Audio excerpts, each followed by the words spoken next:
your marrow and your right home.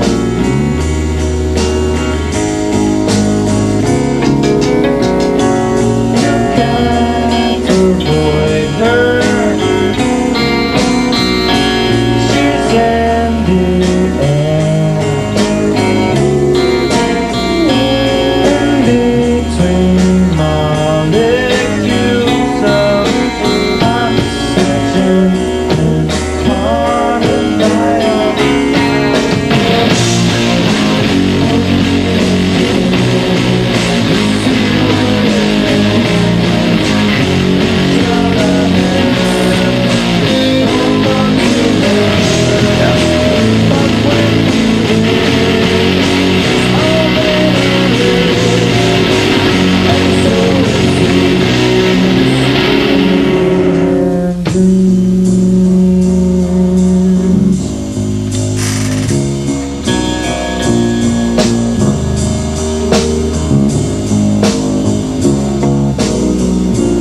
You walk up to her, Loving my Weezer. her to dance. Morning, everybody. Morning, everybody. Morning. What's up, Vinny D-March in the house? What's up, everybody? This is a rehearsal of Weezer, Only in Dreams, 1993. Sorry, I'll lower it so you can hear me. It's Weezer, Only in Dreams, 1993 rehearsal. And it's actually a different guitar player, but man, the intensity of it. It's a great take, live take. Always live. That's where you find out what they're made of. Play it live.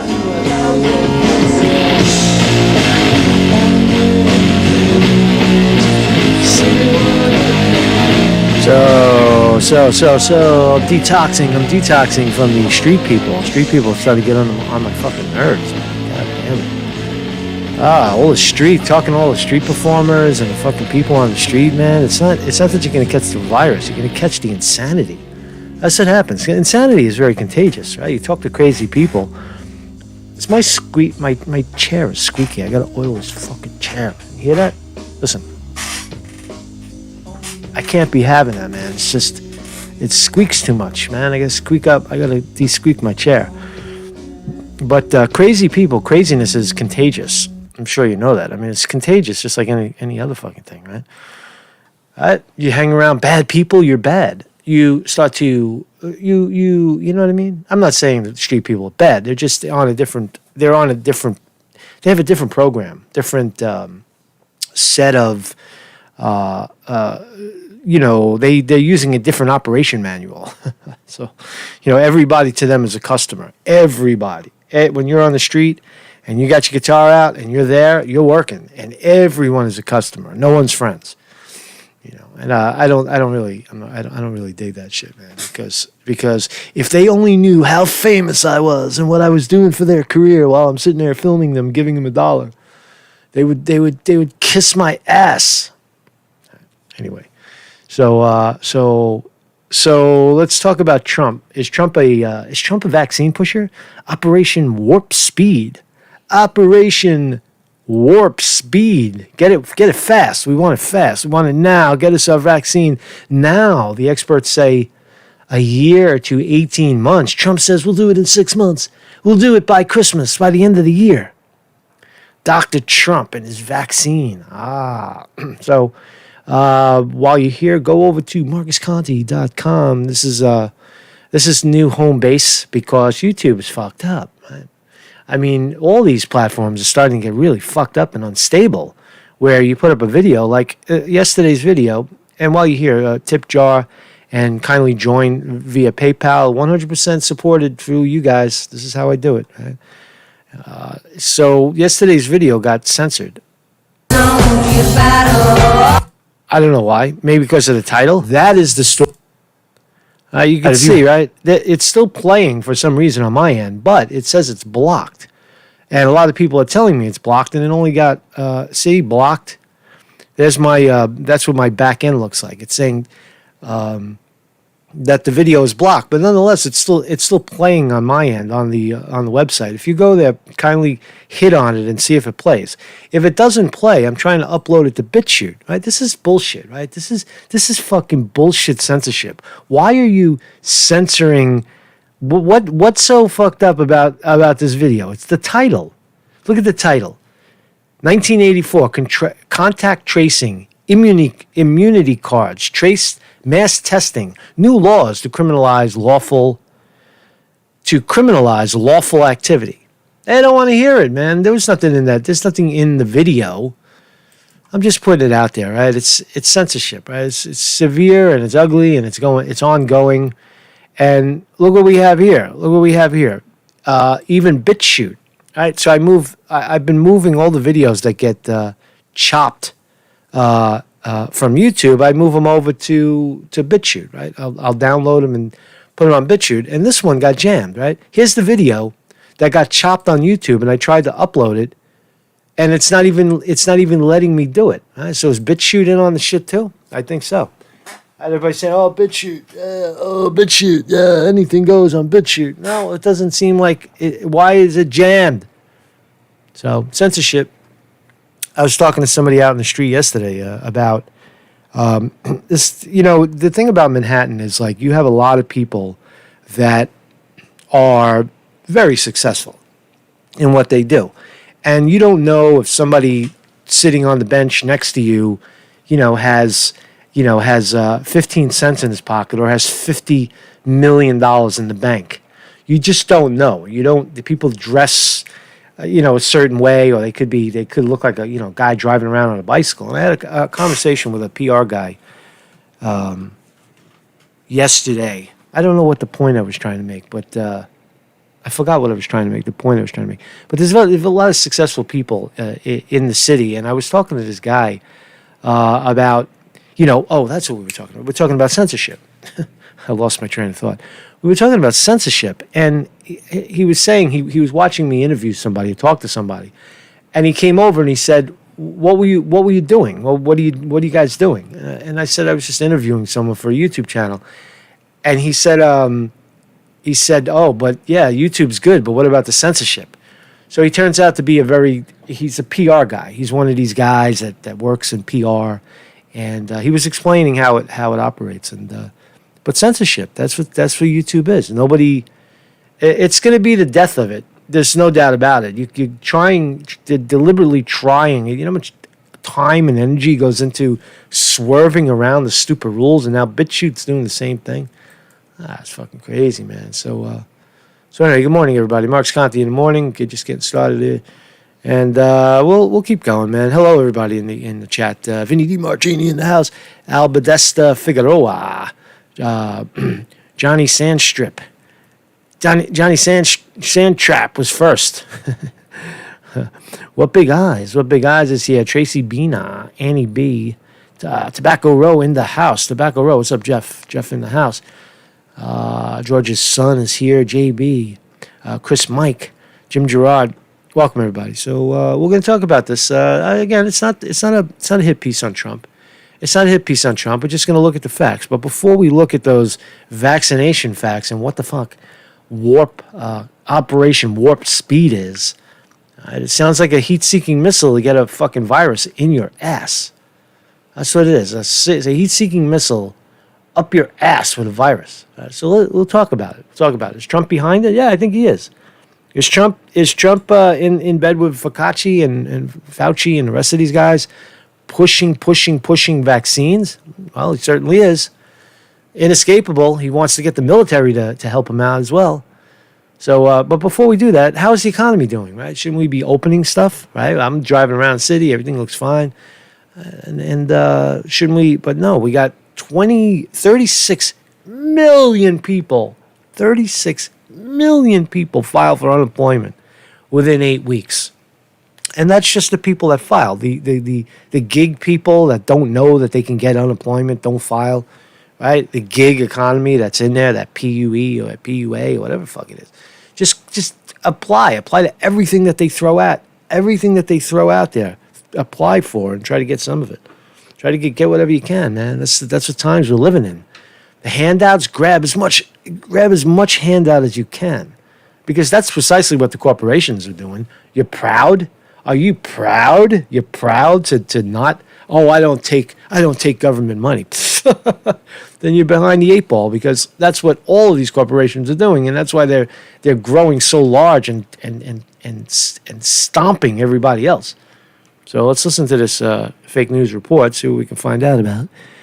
36 million people file for unemployment. Wow, that's staggering. It's a staggering number. On American families grows tonight. The new numbers here, nearly 3 million more workers filing for unemployment benefits last week alone. Now more than 36 million Americans out of work since this started. Here's Will Carr. Tonight, the exploding unemployment numbers. More than 1 in 5 working Americans filed for unemployment in the last 2 months. I'm a single income with a special needs son who can't work. I don't know how I'm going to continue. The job losses have been broad-based across almost every industry. It's also been broad-based across every community across the country. Now, a lot of people, if they're getting that unemployment, they're pretty happy right now. I don't discount that. If 36 million people apply and get unemployment, some people, like a lot of people in the gig economy that apply for unemployment, they get their $300 or $400. They were probably only making $600 or $700 a week, $500, $600 a week, less, more. But now with unemployment, they're getting their $200 or $300 plus $600. So some people, the regular people, real people that have a real job, they do maybe a $10 an hour, $12, $15, $20 an hour job, are getting between $300 and $500 a month, $300 and $500 a week, plus that's $600. So I don't feel so sorry for those people, as long as they can get through. Plus they got their compensation, their bribery check, the stimulus check, and another stimulus check coming. But nonetheless, out of work, right, plays on the mind, or are people happy? I don't know. It's still hard to see behind the mask, but I think people are happy. And that's only going to intensify. In rural Maybank, Texas, I have 6 kids, and there's 5 growing boys, so they like to eat a lot. Julie Estes Gibbs, a Yeah, no shit. school teacher with 6 kids, is struggling to keep food on the table. The situation is so dire, she bought her own chickens for eggs. We weren't able to get eggs at the grocery store.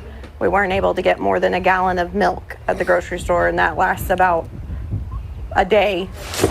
Now Julie's getting help Fat mom, fat kids. from a program called Meals to You. Inside this warehouse, you have stacks and stacks of food, including juice boxes. That's just a weird statistic. That why are there food shortages? The people that live in the Midwest are saying there's cows running all over the place. There's more cows than people right now. Right? What's the problem? If that's what you want, milk, how come you can't get milk? Because of the supply chain has broken down. They can't get the plastic to put the milk in. They can't get the containers. It's a whole total fuck up, right? It's a total breakdown in supply chain. Right? So it's not a shortage of food.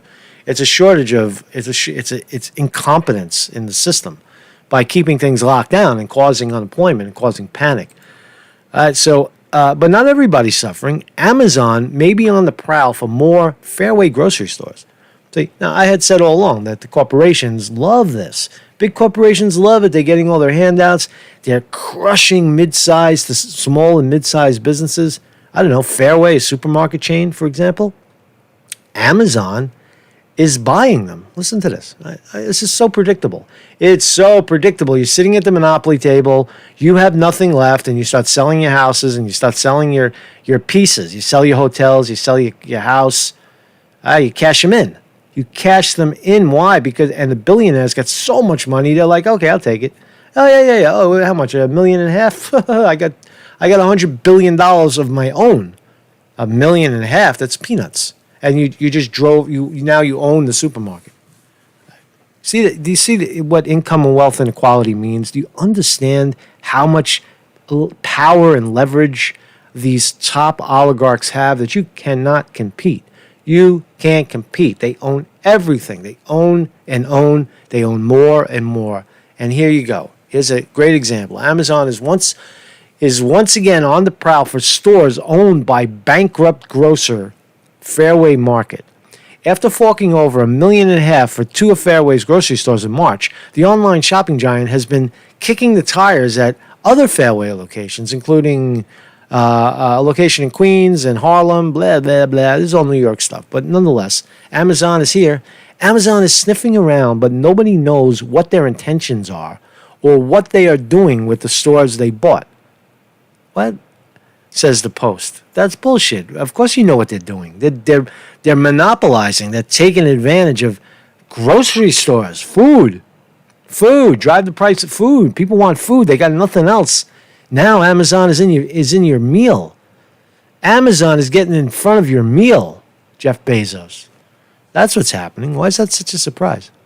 So I don't know. It's just something to think about. Something to think about. The oligarchs are in control.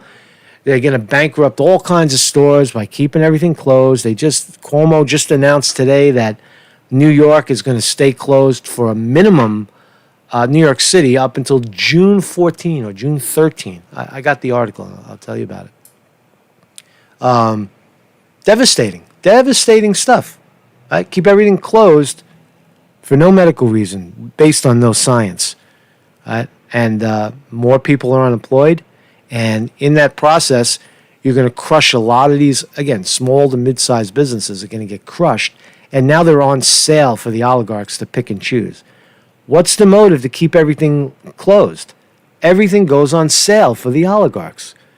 That's it. That's why they're doing it. Oh yeah, we need a vaccine. That's the cover story. Yeah. Cover. All right. Cover. No, we need a cover story. We need. Whoa, no. Wait. Everything's going on sale. The little people are getting choked out. The mid-sized people that we've been trying to choke for years, legitimately, now they're out of business because they can't get enough money to stay in business. They're not going to be able to open the doors again.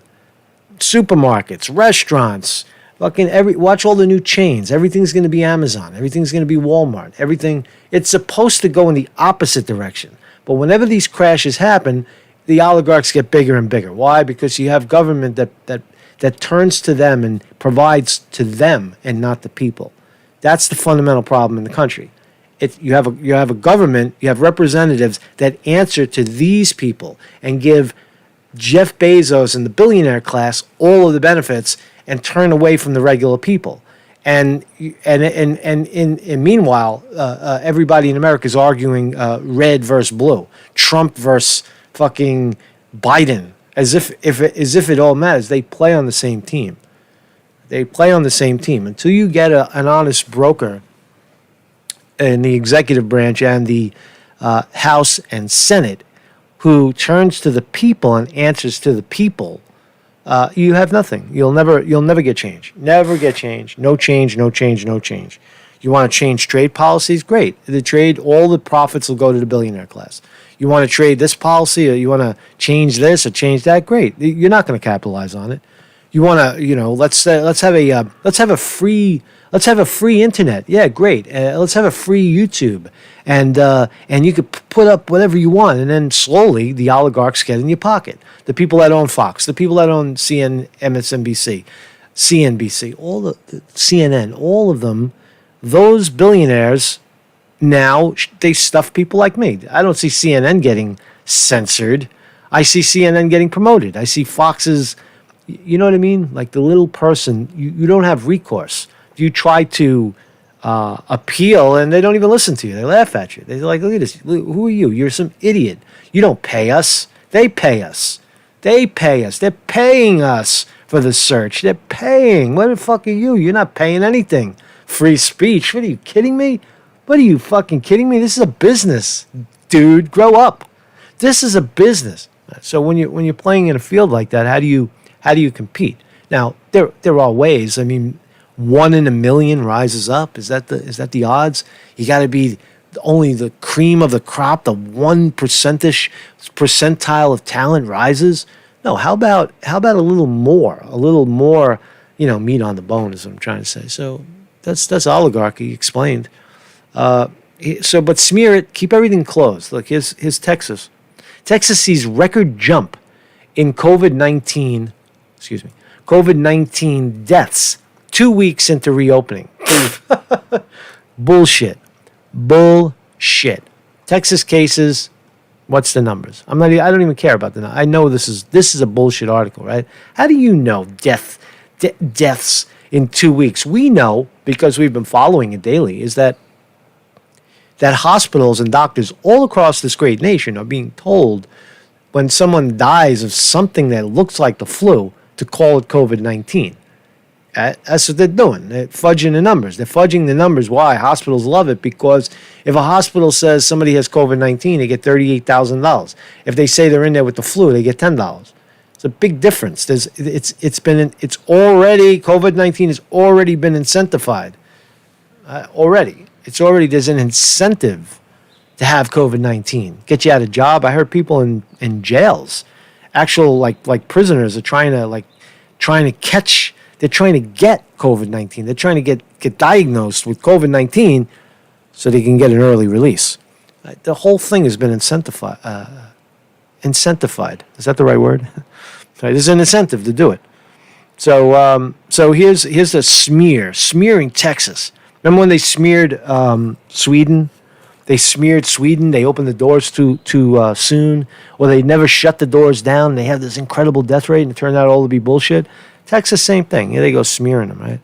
So 2 weeks into Texas's reopening, it's the largest state that allowed restaurants, retailers, movie theaters, malls, and most of the businesses to reopen, so long as they comply with certain heavy, encourage social distancing guidelines, public health officials said. They had the largest one-day jump. And what was that jump? What was that? 58 deaths yesterday. Okay. Prove it. Of all the millions of people in Texas, 58 people died. Prove it, it's COVID-19. Prove it. You can't prove it. So new official state data released on Thursday showed Texas is now reporting 1,200 deaths as an increase, and an increase of 58 from yesterday. Just a heads up, the smear Texas. Anybody will open soon. Why? Because now that COVID-19 is incentivized. It's incentivized, right? The corporations love it. They love it. They're going into an election year, and they got full control of the conversation. Full control. They're not hurting. They just turn to mama and dada, U.S. government, give us more money. Give us more of that fake money. Print some money. Give us another $1 trillion. Yeah. We need it. Yeah. Because why? Because so you can buy up mom and pops, and you know what I mean? Like, they love it. Longer is better for them. It makes people hungry. It makes people angry. It makes people afraid. Fear will make people step over each other to get to that job. Fear. I'm scared. What's going to happen to me? What's going to happen when my unemployment runs out? What will become of me? I'm fat and I need a lot of food, and I can't keep up my fat. I'm going to get skinny. They're going to make me skinny. People fear. Fear is a driving motivation, and it works when people are afraid in the work setting. When people are fearful, there's no money in happy employees. When employees are happy, they're not of value to the corporation. Afraid, overworked, underpaid people is the bread and butter of business in America. Don't make them happy. What the fuck are you talking about? Happy? I was a manager, and I made people happy. I made people enjoy the job, and it was frowned upon. It was like, yeah, you get the job done, and the employees like to work for you. They enjoy it. They're like, oh, damn, Conte's the captain today. This is going to be fun. I have a good time. We're going to have a good time because it's a fucking party, and I know how to throw a party. But in certain businesses, that's frowned upon. They want the employees to be afraid of you. And right, so that the bosses can come in, tell you to get these fuckers to work harder and more and paid less. That's how it's incentivized. Right? So that's middle management. That's what I experienced. So Texas is fine. Texas is fine. So New York. This is unbelievable. Breaking news. Breaking news came out at 4:00 in the morning. New York lockdown extended into June. New Jersey, Delaware to open beaches. So everybody's going to flood to New Jersey. New York is right next to New Jersey. New Jersey beaches are beautiful. Everybody will go to New Jersey. May 15th, in an executive order signed Thursday night, Governor Cuomo extended the statewide stay-at-home order to June 13. So it was supposed to expire today, and it didn't. So they extended it, right? And he did it at 4 o'clock in the morning. For most regions, as the governors of New Jersey and Delaware plan to open their beaches by Memorial Day. Memorial Day is the end of May, so incentivized. Cuomo on the take with Trump. The order was issued. Well, we're going to talk about the vaccines. I realize I'm far into this and I haven't said it yet, but I got it. I got it, bro. I got it. Trump says he would mobilize the military. Trump. We're going to go all Trump. We're going to talk about Trump in a second. All right, Trump. Hold your Trump. Hold your horses for Trump. I know you guys love that Trump, man. Oh, there's people watching right now. You love how Trump feels in your ass, right?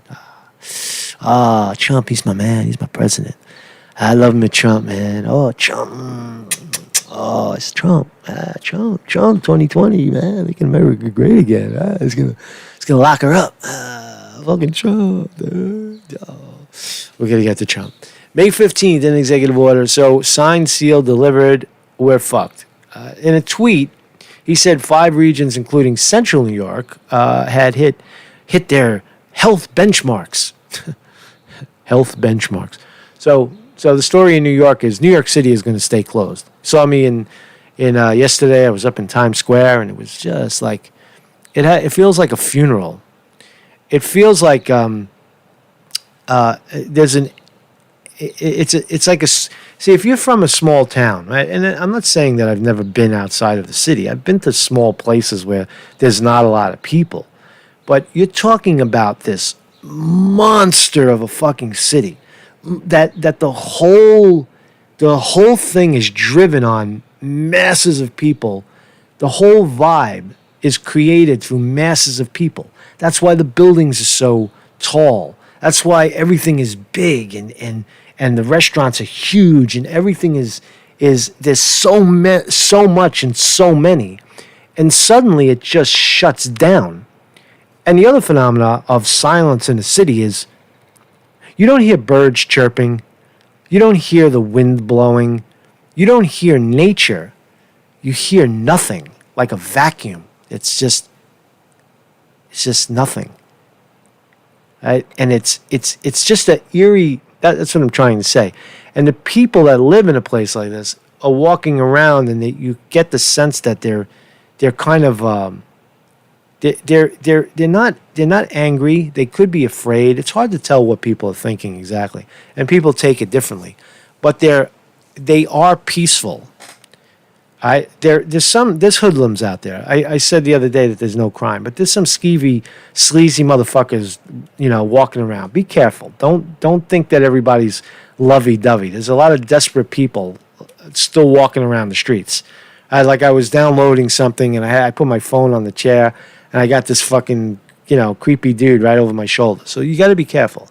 Remain vigilant. Be nice to people. But the tempo in New York City is so, you don't see police racing around. There's nothing. There's no emergencies. There's no ambulances. There's no fire trucks rushing around. There's no arguments on the street. People that would never talk to each other in a million years, you see them talking to each other. You see like the pretzel guy talking to the old lady walking a dog. That would never happen. I'll tell you how ridiculous it was. I bought a bottle of water, right? And this is all true New York stuff, right? I buy a bottle of water, right, for $1, right? And the Indian guy inside the cigarette joint, right, inside the on the street cigarette stand. And I say, you got $1 water, right? Give him $1, and I take the water, and it was cold. I like water at room temperature. I said, hey, you got one that's not cold? And usually he would say, no, fuck you. Or he would ignore you. He'd be like, no, cold. Every cold. That's all I got. Because if he wants to get a warm one, he has to come outside. He's got to open up the latch in his little box there, and he could get me a warm one. And that's what he did. He said, hold on a second. And he came out of the thing. This is so unusual for New York, is what I'm trying to say, because he has time, and we had a conversation. We actually stopped and had a conversation with somebody. He's you know what I mean? It's different. That's something that's a fundamental shift. Now, is it going to snap right back to people being cunts to each other? I don't know. Is it working to our advantage to keep it closed down? Not if it means a vaccine, but you know what I mean.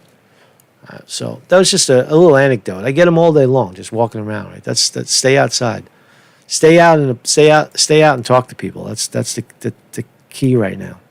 That's the key. Don't lose track of that. So what's up, everybody? Good morning. Good morning in the chat.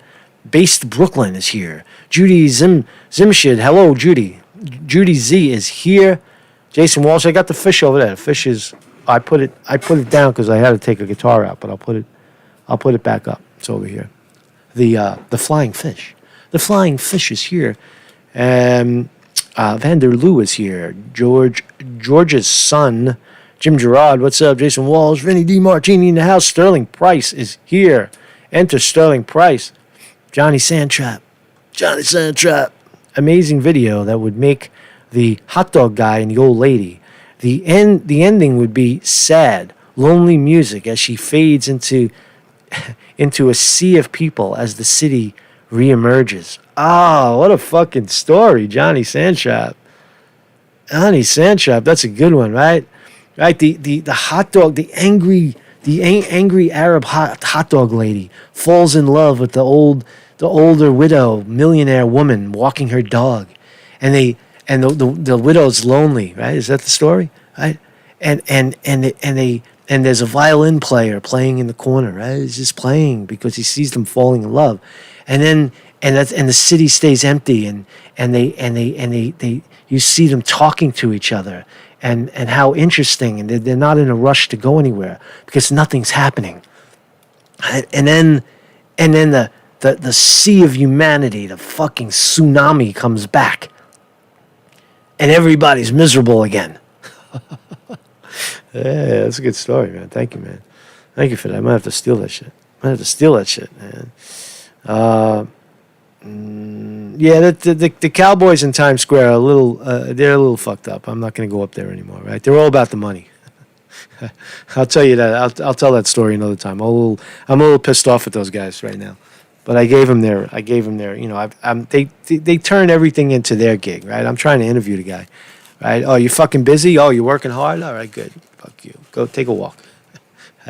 You know, I played harmonica with him. It was a goof. It was a goof. But I'm a little over the street people now. I want to talk more to the real people, the real New Yorkers. So what am I looking at here? So Trump says he would mobilize military to distribute coronavirus vaccine when it's ready.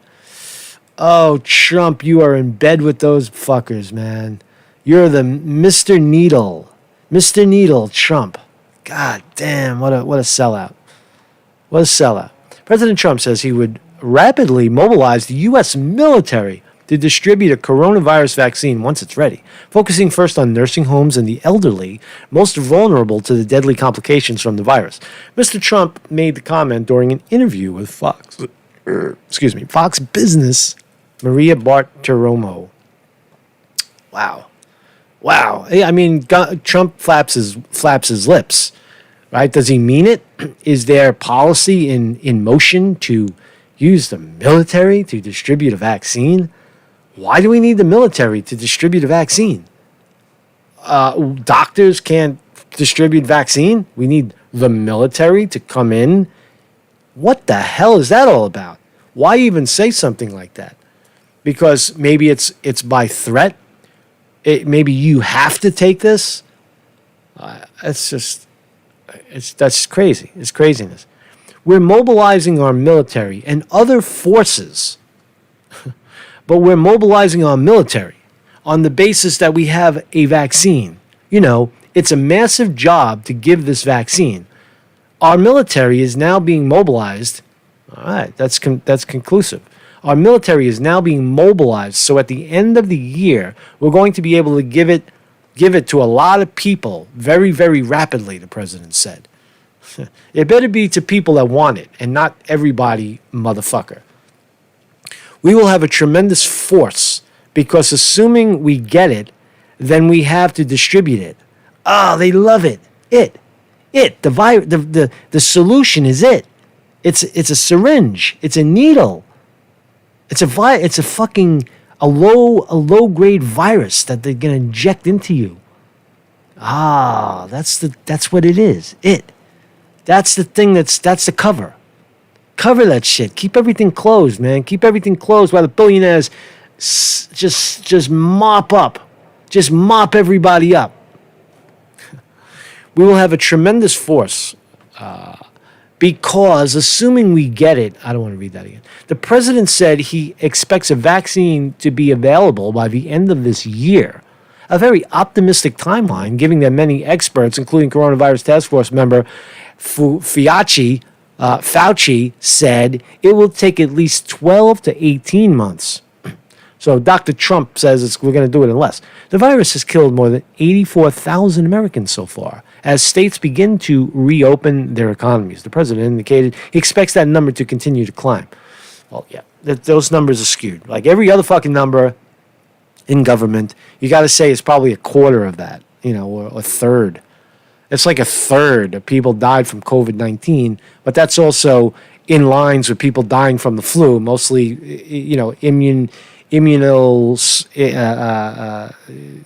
people that are vulnerable people. I forgot what I was trying. You heard that, man? I was just like that. I just froze, man. Immunosuppressed.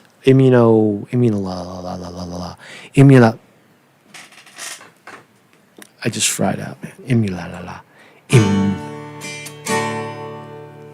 We're gonna get a run.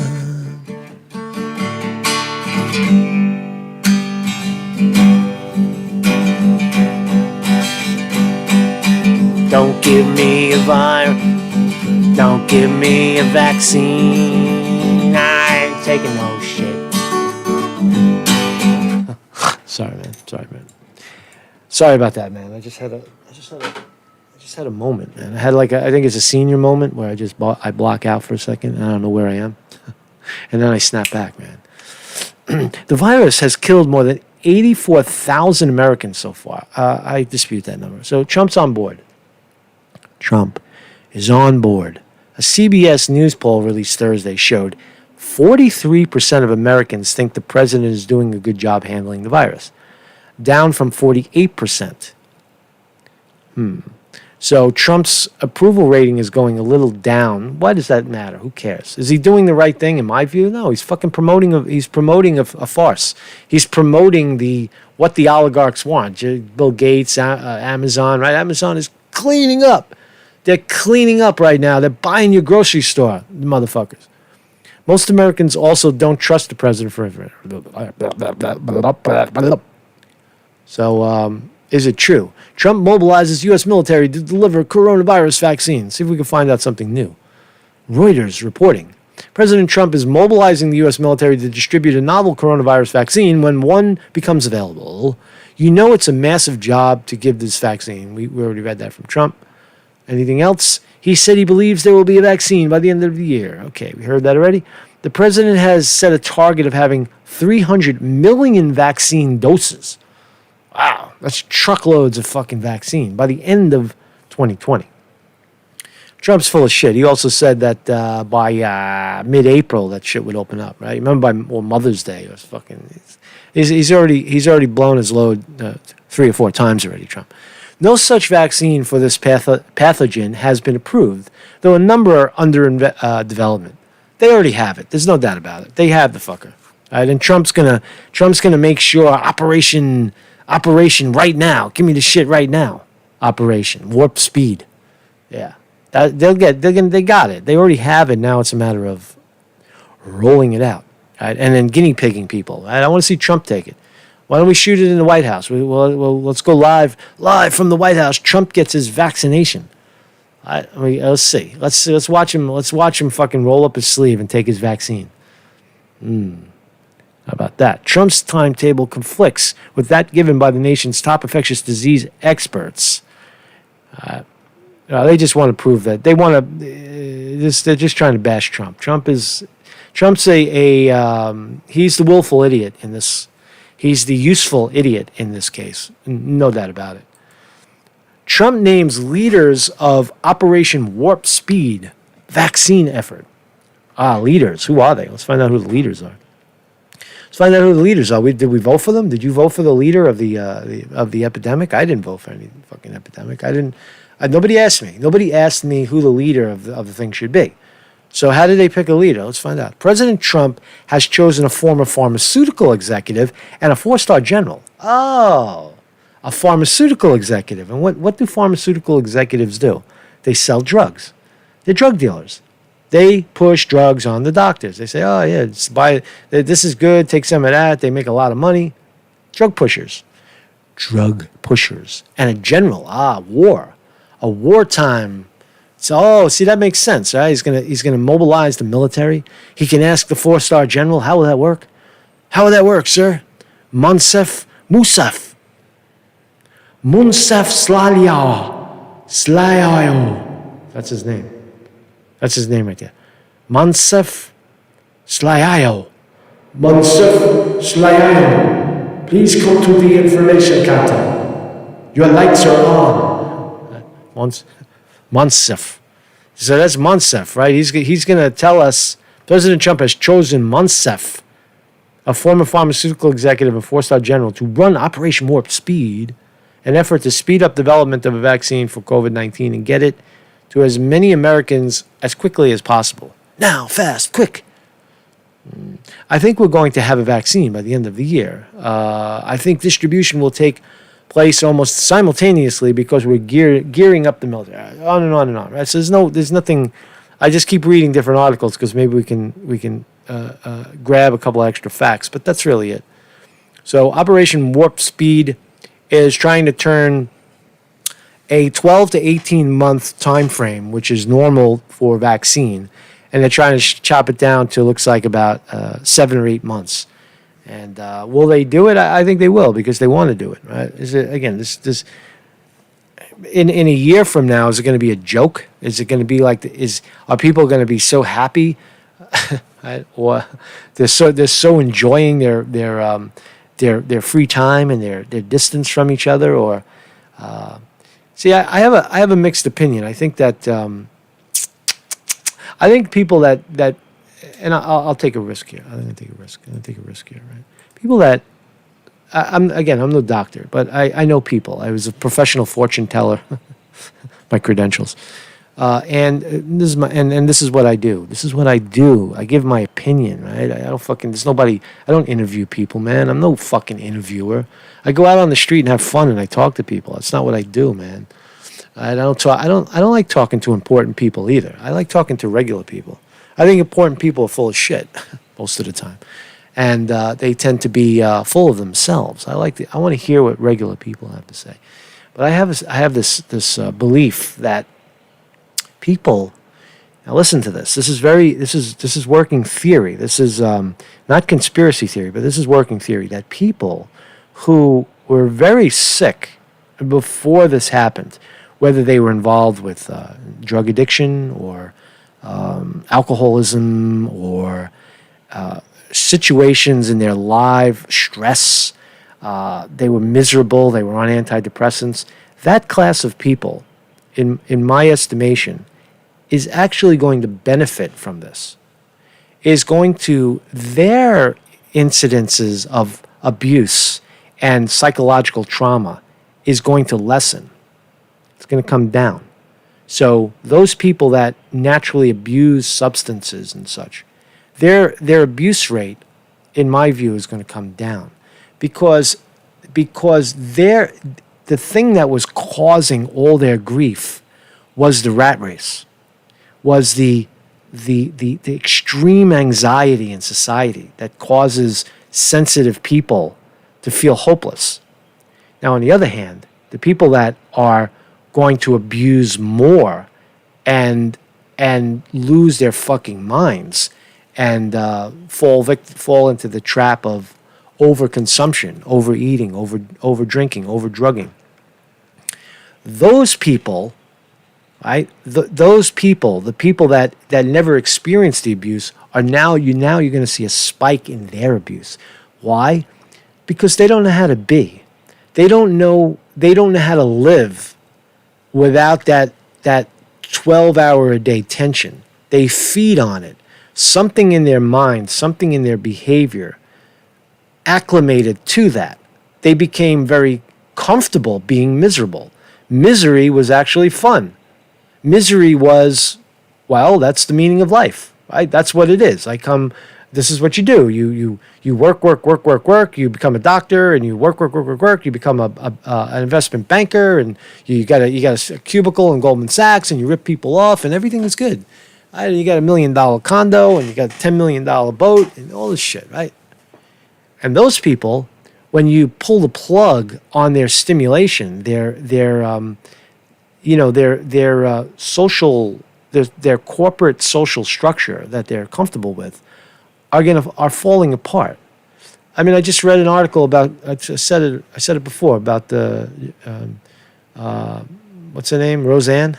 Roseanne is sitting in her house eating, boxes of Pop-Tarts, terrified to come outside, because you see what I'm saying. And people like me who get depressed and go down the rabbit hole of self-pity or communal pity where nothing is right, and a savior like Bernie Sanders is going to save everybody. People like me are prospering. I got a fruit fly fucking flying around in my head.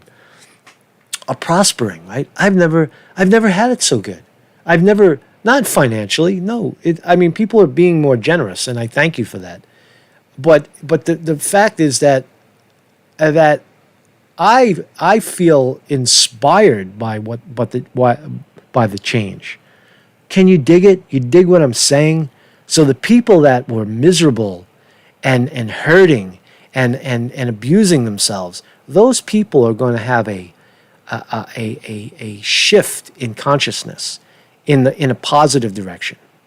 I was talking to someone in the park. He said he was going to 10 AA meetings a week or 6 AA meetings a day, and he was drinking 2 bottles of tequila a day, and now he's sitting in the sun, right? He said he drank a beer, and it's like something lifted.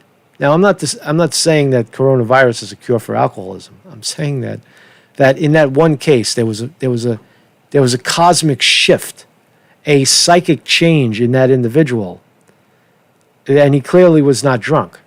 So if his story about being addicted to 2 bottles of tequila a day is true, and the evidence of him not being buzzed at all, just sitting there having a good time, lying in the sun talking to some stranger, what does that tell you? What does it tell you? It also says when you look at the rich cocksuckers walking around with their mask on, they're still, for the most part, unapproachable, in my view. I'm good at it. I can crack people open usually, but there's still a lot of shields up, so that's my thought on that. We'll see if it pans out. So Operation Warp Speed, full speed ahead. Right? What are you going to do when someone tells you to take a vaccine? What are you going to do when someone says that your child cannot come to this public school unless they have a vaccine? What are you going to say when your job releases a memo, an email that says all employees must be vaccinated by a certain date and must provide their vaccination card to prove it? Or you'll be suspended, or you'll be fired. What are you going to do when that happens? What are you going to do? Are you going to say, fuck you, I am not taking that crap? And what is that crap? Let's look at that crap. Here's the history of vaccinations. Check this out. That's pretty cool, right? More than 2 centuries ago, May 14th, 1776, the English doctor Edward Jenner carried out what was later proven to have been the first modern-day vaccination, when he injected a young boy with pus from cowpox, a vaccinia virus. So he took pus from cowpox, a blister from blisters on a milkmaid's hand. He literally sucked the pus out of a milkmaid's hand. This immunized him against smallpox, and the virus, coined the term vaccine. So that was the first, 1796. I didn't know that until I just read this.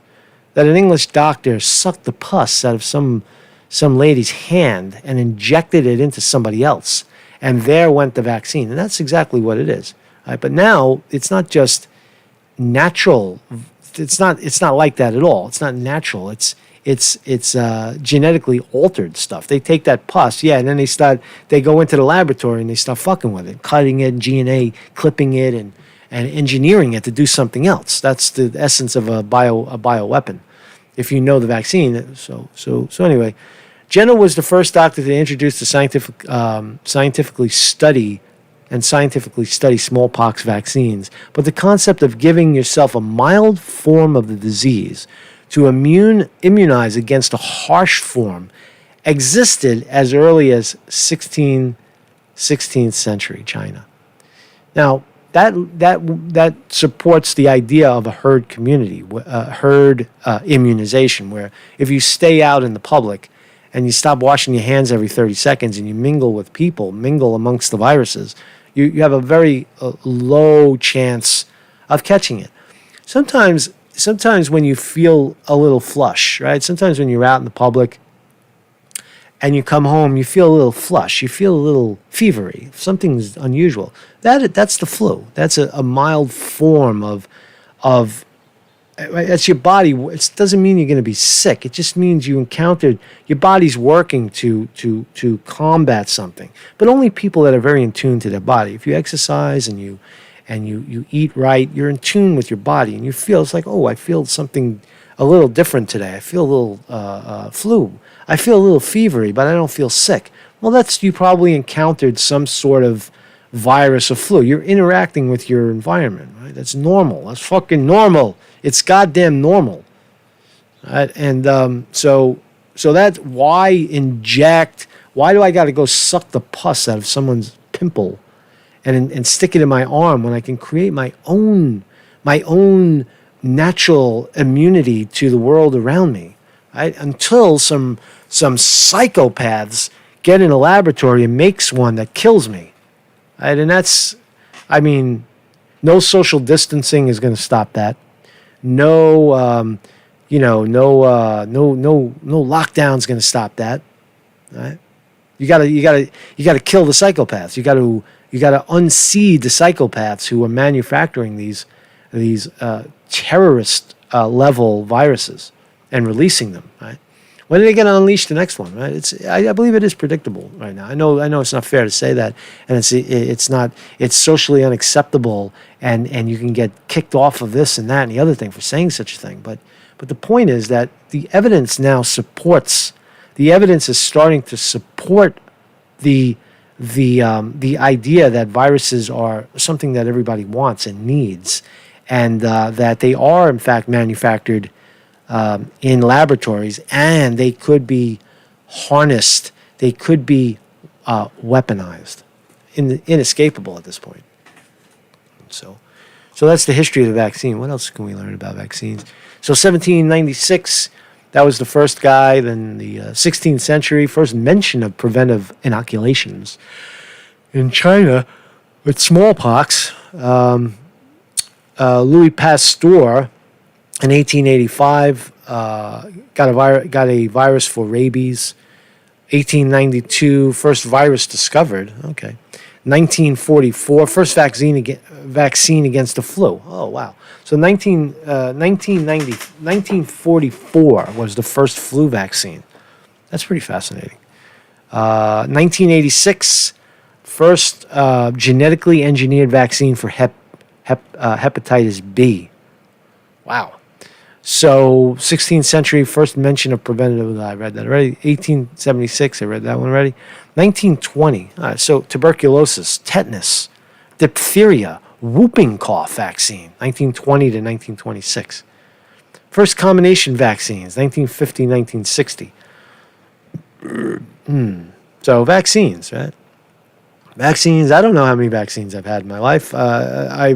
I've never voluntarily taken one. I think maybe I might have accidentally taken a tetanus shot once upon a time. I don't know. Some doctor said, "Oh, you stepped on a nail. You have to take a tetanus shot." I don't know if that's a vaccine. I guess it is. Right? So I may have taken a tetanus shot in my life. But anyway, man. So hey, Marcus Conte reporting, man. So to the people that are loving their Trump's in bed with the vaccine people. Hello. Trump is in bed with the fucking vaccine motherfuckers, right? And you better wake up, man. You better wake up before it's too late, man. So thanks everybody for joining me, man. So thank you, moderators. Everybody's here. Tobacco Row in the house. Vinny DiMartini leading the moderation. Sterling Price, my brother from a different mother, my southern brother from a different mother. Sterling Price from the Ozarks. Thank you guys for being here. If you got timed out, that's your fault, man. If you got timed out, why'd you get timed out? Because you were being a dick. That's it. You're being a dick. Don't be a fucking dick, and you won't get timed out, man. Why is that so hard to understand, man? Why do people think? Let me ask you this. Why do people think they can come into someone else's fucking house, right, and be a dick? And be a dick, right? We know, everybody knows what a dick looks like, right? A dick is someone. 10 people are having a constructive conversation, and they're discussing or they're throwing ideas back and forth about what the talking head is saying, right? And they're enjoying themselves and they're interacting with people. And the dick is the guy who stands up in the middle of the room with a flailing mustache and big drunken idiot in the middle of the room and wants to bring the conversation to his small world. That, my friends, is a dick.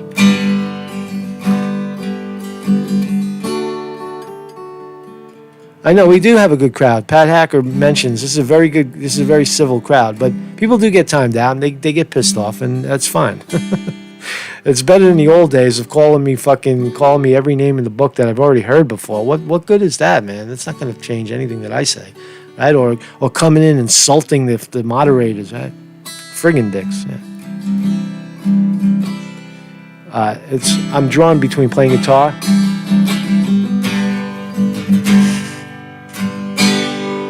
or listening to Weezer. I'm going to give it to Weezer, man, because I'm a little fucking tired. I got to get going. Thanks, everybody, for joining me. Marcus in the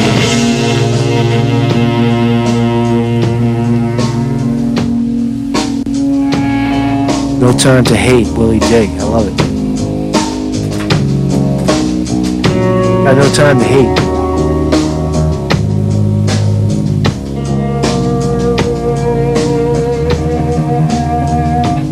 This recording is really good too. Rivers Cuomo, the genius of Rivers Cuomo, the mastermind behind Weezer.